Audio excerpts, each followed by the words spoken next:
고린도후서 3장 12절에서 마지막 18절까지 말씀 한 절씩 교독합니다. 우리가 이 같은 소망이 있으므로 담대히 말하노니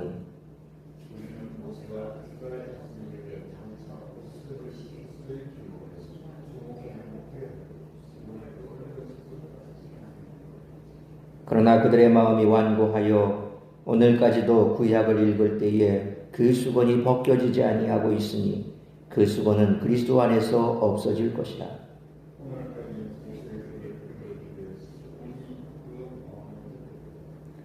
그러나 언제든지 주께로 돌아가면 그 수건이 벗겨지자. 18절 같이 읽습니다. 우리가 다 수건을 벗은 얼굴로 거울을 보는 것 같이 주의 영광을 보매 그와 같은 형상으로 변화하여 영광에서 영광에 이르니 곧 주의 영으로 말미암음이니라. 아멘.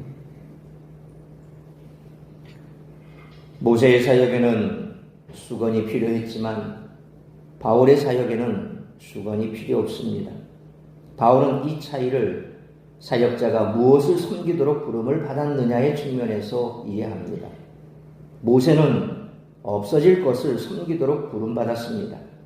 따라서 그는 사라지는 영광을 가리기 위해 수건이 필요했습니다.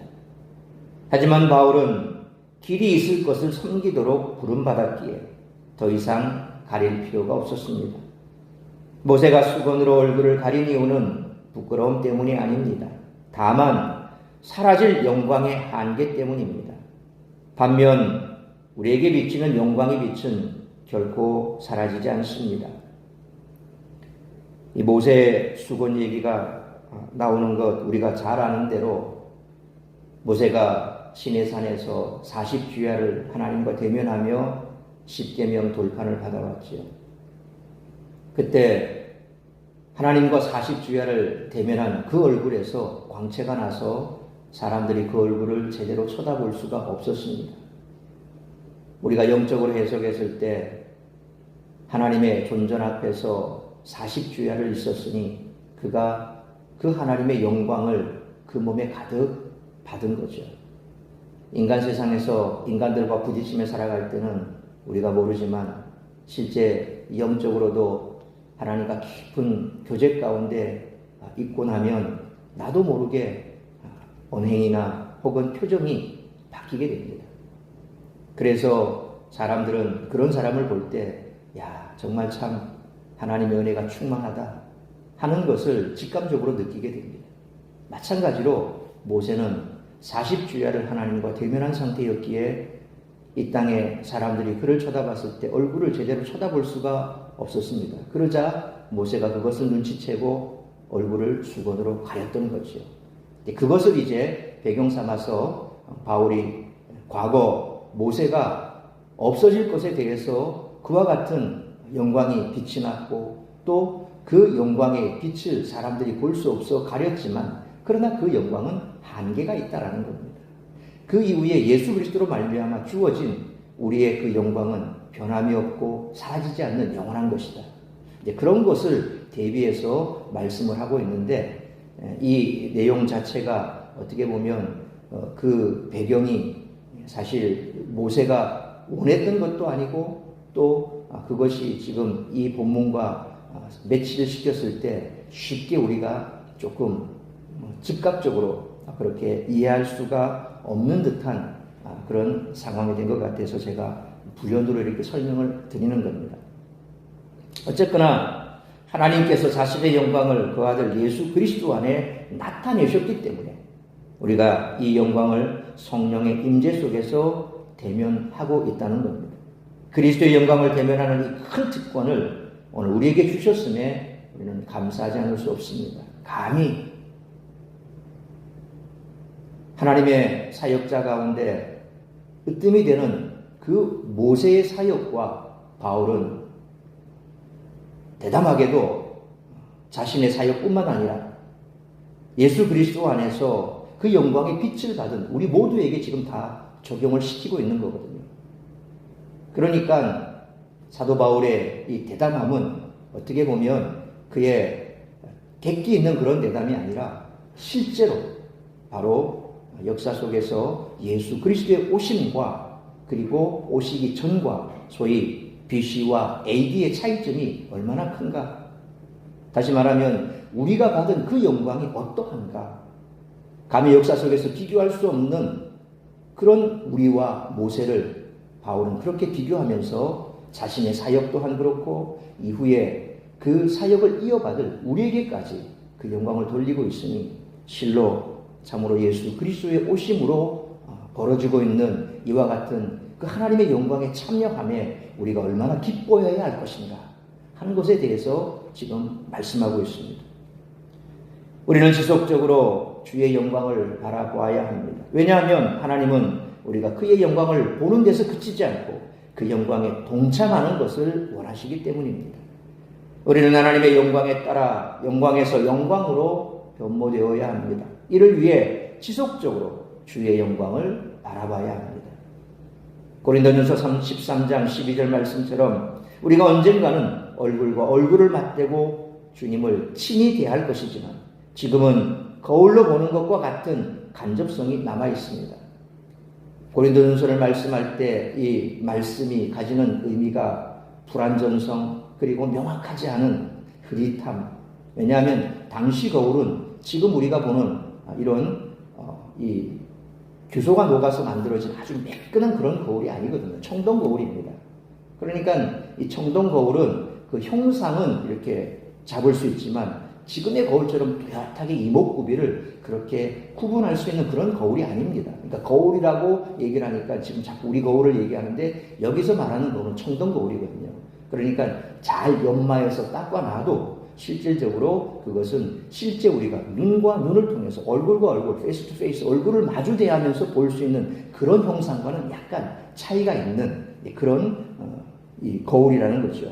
그러니까 거울과 거울을 통해서 우리가 보는 것처럼 그렇게 간접적이고 또 완벽하지는 못하다.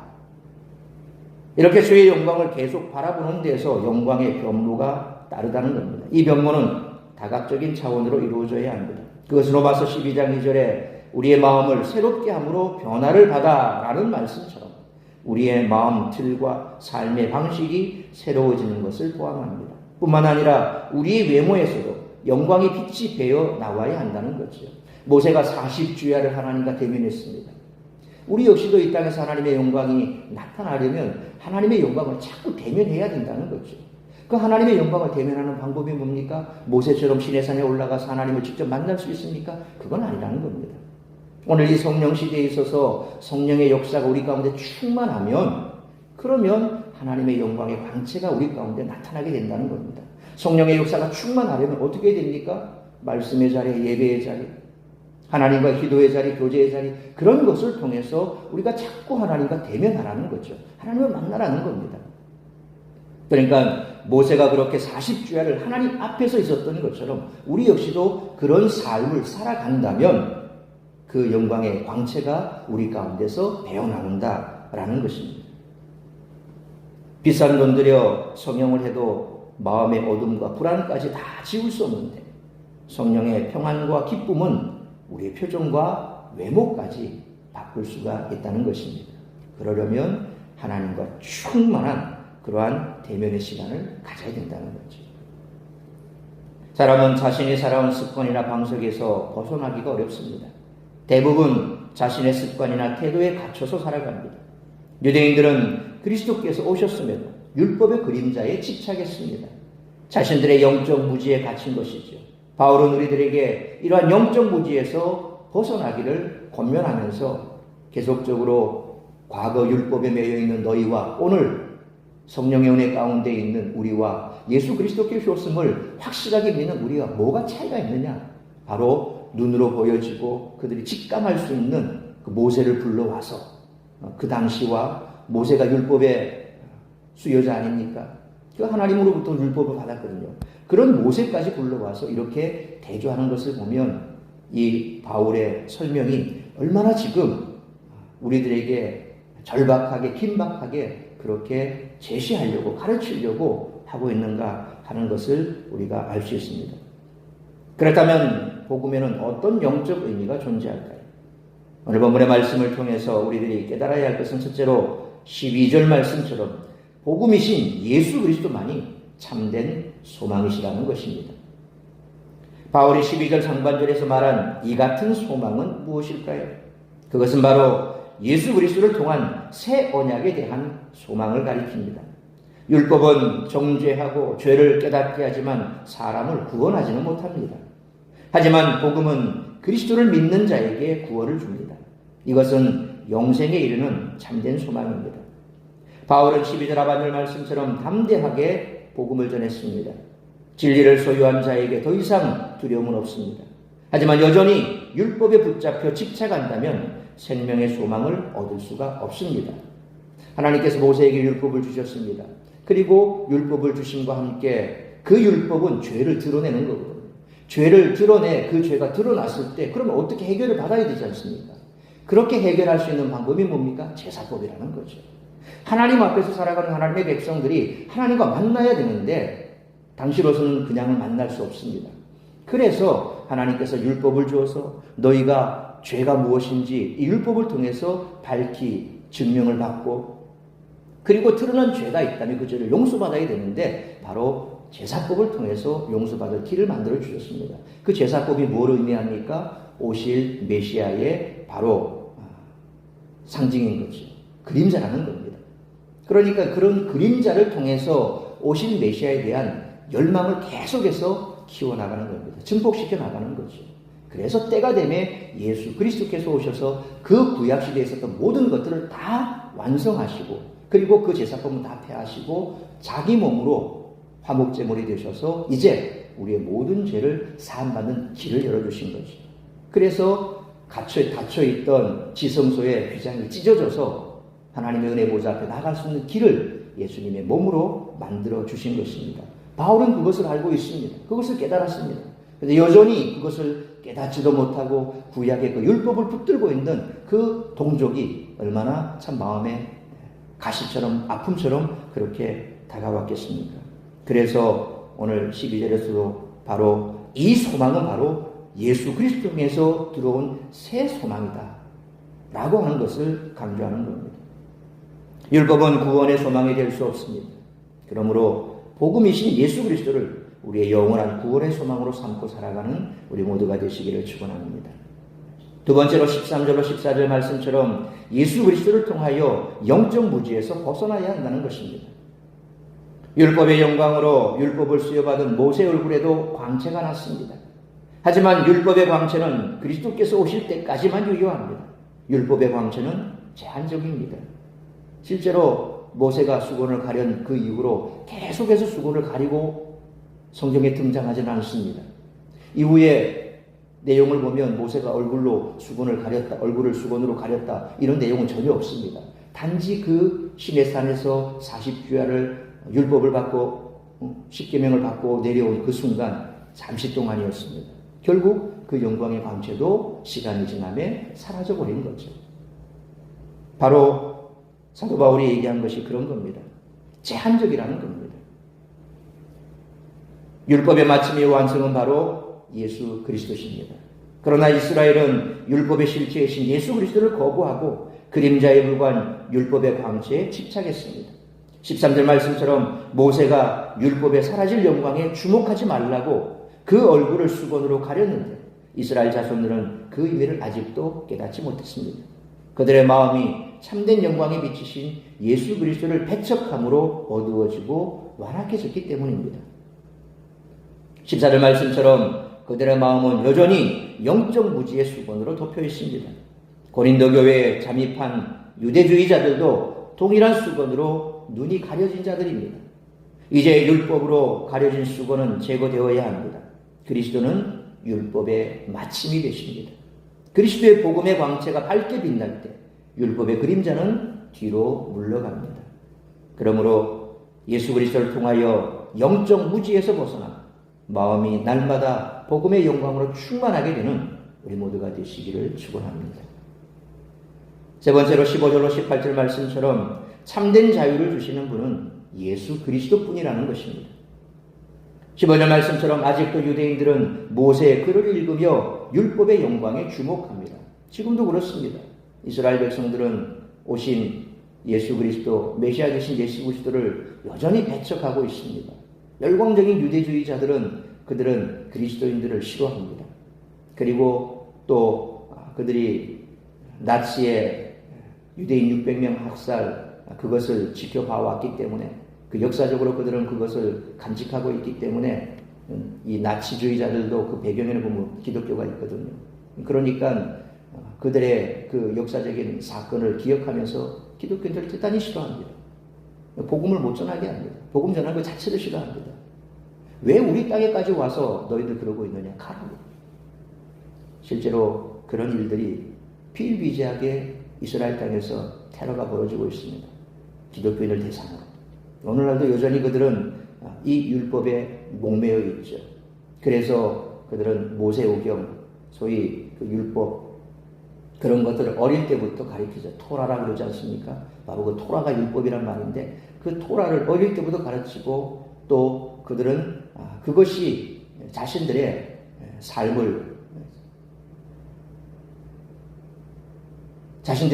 규정짓는 아주 중요한 수단으로 봅니다. 근데 요즘 들어서 유대인들을 영어로 주의 이렇게 말하는데, 메시아닉 주, 소위 말하면 기독교로 개정한 유대인들이 계속해서 늘어나고 있습니다. 습관적으로 이런 그 터반이 아니라 뭡니까? 이런 빵모자 하얀 걸 쓰고 있는데, 그러면서도 그들이 말을 설교를 할 때 예수 그리스도를 얘기합니다. 이 땅에 오신 예수 그리스도, 그분이 이루신 사역을 얘기합니다. 바로 그런 사람들이 메시아의 주들이 있죠. 그러니까 예수님을 받아들이는 겁니다. 그러나 여전히 많은 사람들은 예수 그리스도를 거부하고 있습니다. 바로 이 모세의 글을 읽으며 율법의 영광을 지금도 그들은 붙들고 있습니다. 수건으로 눈이 가려진 것처럼 그들은 그리스도의 복음의 영광을 보지 못합니다. 바울의 16절 말씀처럼 누구든지 그리스도께로 돌아오는 자들은 즉시 믿음으로 그 무지의 수건이 벗겨질 것이라고 말합니다. 그렇죠. 그래서 오늘날 메시아닉 주들이 계속해서 유대 가운데서 늘어나고 있고, 이제야 그들이 눈을 뜬 겁니다. 구약에 집착해 있다가 신약 성경을 읽으면서 바울의 이 서신도 읽었겠죠. 그러면서 예수님을 만나게 되는 겁니다. 예수님을 만나니 그 율법의 수건이 벗겨지는 겁니다. 우리가 못 박아 죽였던 그 예수 그리스도, 그분이 바로 메시아라는 것을 그들은 깨닫고 있는 거지. 그리스도를 만나지 못하면 율법에 사라질 영광에 빠져 영적 혼돈을 느끼고 방황하게 될 것입니다. 17절 말씀처럼 예수 그리스도께서는 우리에게 참된 자유를 주시는 분이십니다. 죄와 사망의 올무에 매여 마귀의 종로로 돼서 해방시켜 주실 분은 오직 예수 그리스도뿐입니다. 그리스도의 복음만이 사람을 죄에서 영원히 자유하게 합니다. 율법에는 참 자유가 없습니다. 복음을 깨달은 자는 18절 말씀처럼 가려진 것이 없기에 찬란한 그리스도의 영광을 볼 수가 있습니다. 또한 복음의 사람들은 그리스도의 빛나는 형상을 쫓아 날마다 그분의 형상을 닮아가게 됨을 기억해야 됩니다. 그러므로 복음만이 사람을 죄에서 영원히 자유하게 하고 참된 자유를 주시는 예수 그리스도께만 집중하며 살아가는 우리 모두가 되시기를 축원합니다. 사랑하는 성도 여러분, 유대인들은 그림자에 불과한 율법을 여전히 자신들의 소망이요 구원자로 삼고 살았습니다. 영안이 영적 무지로 닫힌 것이죠. 혹시 여러분들도 유대인들처럼 그리스도에 대한 복음의 실체를 주목하지 않고 복음의 그림자에 집착하고 있지는 않습니까? 그러므로 복음만이 사람을 죄에서 영원히 자유케 하므로 복음이신 예수 그리스도를 우리의 영원한 구원의 소망으로 삼고 예수 그리스도께만 집중하며 살아가는 우리 모두가 되시기를 주님의 이름으로 축원합니다. 기도하겠습니다. 거룩하신 아버지 하나님, 은혜와 사랑을 감사합니다. 오늘도 새벽을 깨워 말씀으로 예배로 하루를 시작하게 하시니 감사합니다. 우리에게 있어 이제 예수 그리스도만이 우리의 영원한 구원자가 되시며 또한 참자유가 되시며 우리의 영생의 소망이 되시는 줄 우리는 믿고 알고 있습니다. 그러나 여전히 세상 가운데 이 구원의 소망 되신 예수 그리스도 이외에 다른 것을 붙들고 그것을 소망으로 삼고 살아가는 어리석은 자들이 참으로 많이 있습니다. 우리가 마치 모세가 40주야를 시내 산에서 하나님과 대면하여 그의 얼굴의 영광의 광채가 났던 것처럼 우리 역시도 매일의 삶 속에서 주님과 동행하며 주님의 그 영광의 광채가 우리의 삶 가운데서 우리의 은행 가운데서 배어 나와야 할 것입니다. 그럴 때에 그 영광의 광채가 죽어가는 영혼들에게 생명을 살리는 인도자의 역할을 하여 그들을 주께로 인도하게 될 줄 믿습니다. 복음만이 살 길입니다. 복음만이 우리가 붙들어야 할 소망이 됩니다. 복음이신 예수 그리스도, 그 예수 그리스도가 우리의 삶 가운데서 배어나오고 또한 세상 가운데서 그들에게 구원의 빛으로 나아갈 수 있도록 오늘도 말씀으로 우리 자신을 새롭게 하여 주옵시고 날마다 우리의 삶이 주님을 닮아가는 삶을 살아갈 수 있도록 우리를 붙들어 주옵소서. 성령의 인도하심을 쫓아 오늘도 이 아침 우리가 여전히 주님 이외에 붙들고 있는 것이 있다면 그것을 주님 앞에 내려놓고 이제는 변화된 삶을 살아가기로 결단하게 하여 주옵시고 오늘도 나를 통하여 이루고자 하는 주의 뜻을 이루어드리며 뿐만 아니라 죽어가는 영혼들이 주께로 돌아오는 놀라운 구원의 역사가 나를 통하여 나타나기를 소망하며 혹여 우리의 가족 가운데 또한 우리의 이웃 가운데 여전히 구원을 이루지 못하는 것에 집착하고 그것을 붙들고 살아가는 죽어가는 영혼들을 가슴에 품고 그들의 영혼의 구원을 위하여 기도하는 복된 시간 되게 하여 주옵소서. 이 모든 말씀 우리 주 예수 그리스도의 이름으로 기도하옵나이다. 아멘.